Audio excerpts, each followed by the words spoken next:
చాలా మందికి తెలియదు. నా సినిమాలో రాలేదు రాజకీయం. నేను ఇక్కడ స్వతహాగా నాకు సమాజం బాగుండాలని కోరుకునేవాడిని.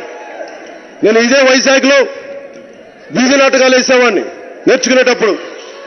అక్కడ ఒక గిరిజన ప్రాంతాలను ఎలా దోచుకుంటారనేది ఒక నాటిక. దాంట్లో ఉన్న పాటే తాటి సెట్టెక్కనేవు తాడి కళ్ళు దెంపనేవు, ఈత సెట్టెక్కనేవు ఈత కళ్ళు దెంపనేవు, ఓ తాత ఓ తాత నీకెందుకురా పెళ్ళి. ఉత్తర ఆంధ్ర ఆత్మను అర్థం చేసుకునేవాడిని మీ బిడ్డని. మీకు అండగా ఉంటానని తెలియజేసుకుంటూ సెలవు తీసుకున్నాను. జై హింద్.